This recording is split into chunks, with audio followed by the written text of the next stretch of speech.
It's over on ABC, and they sure could use one. It's called Perfect Strangers, and it involves two fine young actors. One of them is here today. You may have seen this young man in the hit movie My Favorite Year, everybody's favorite movie, it seems. But here he is from Perfect Strangers, Mark Linn-Baker. Hey, Mark. How are you? All right. Nice to see you. Nice to see you. I understand you had a little trouble getting here. Yeah, well, the cab never arrived, or it did at the last minute. Oh, it did. All right, fine. Because we were very concerned. You know, we didn't know if your cousin... Not as concerned as I was. Don't you love that waiting for the cab to come? And you got that show waiting for you there? Anyway, congratulations. I think it's wonderful. Thank you. Yeah, nice. How does it feel to have a hit here, a situation comedy that everybody seems to like, including the critics? I don't know yet. It's we've just had 6 shows air so far. So it's just started, and you picked up for next year? Yeah, we haven't had official word yet, but it's coming. It's coming. You can feel it. Yeah. I wasn't kidding when I said everybody loved that movie, My Favorite Year. I suppose you heard it too. I mean, I saw it on a million flights back and forth, and I saw it in the theater. It was one of the few movies that when you watch it on an airplane, you can hear the plane laughing. You know, it's kind of tough to enjoy those movies in flight, but everybody seemed to love it. What was it like working with Peter O'Toole? Well, was he on his good behavior, that movie? He was, as far as I was concerned, yeah, he was wonderful. He really took me under his wing. It was wonderful. We did have a common background. I come from theater. That's I've been working in theater for the last 12 years. He comes from theater, and that's what he loves. So it gave us a basis to work off of, and we just really had a wonderful time together, and he was wonderful. He played that role to the hilt, didn't he? Yes, he did. That voice of his, you know. Oh, I loved him in that. And Lady Kazan, of course, it was a big movie for her as well. Yes. It was a lot of fun. And you were so harassed by everybody. I mean, everywhere you turned, somebody was embarrassing you, right? Very good. So you worked 12 years on stage, huh? Yeah. A little Broadway, off-Broadway, regional theater up and down the East Coast. Coming out of the university, Yale? Yale School of Drama, yeah. I went there and was there as an undergraduate at Yale before that. Now, when you take the Yale School of Drama, is it strictly acting all day, all night?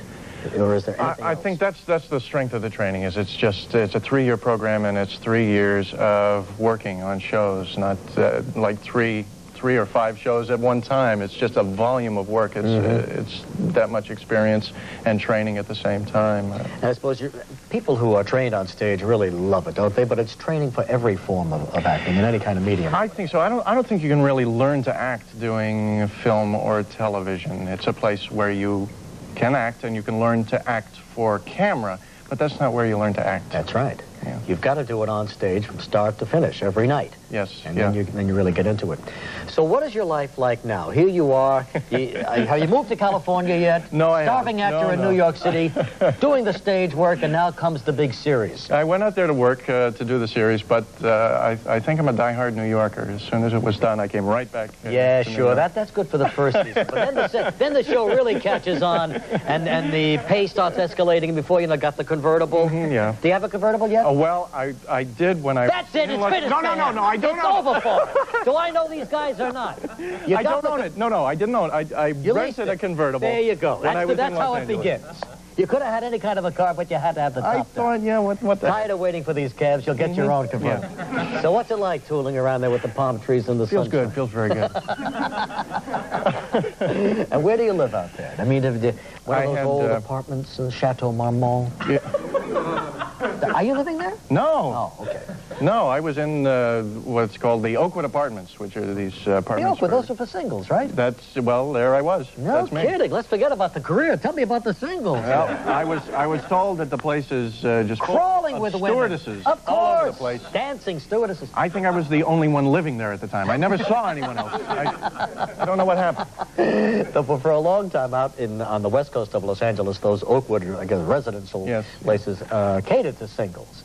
But now, of course, they're being used as hotels as well, and guys are there at night, and then they're gone during the day. Little lonely out there, is it? Yeah, it was... I occasionally passed someone in the hallway there. There's a lot of apartments there, but... It's not like New York at all, where you have those teeming of people everywhere. Let's talk about your co-host, Bronson Pinchot. Yes. Quite a character. Yes. And if you haven't seen the show, maybe you did see him in Beverly Hills Cop, and he kind of stole the scene right from under Eddie Murphy's nose.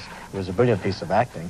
He played an effete art dealer? Yes. Yeah, a lot on of the fun. counter. And this character, how would you describe who he's doing now? He plays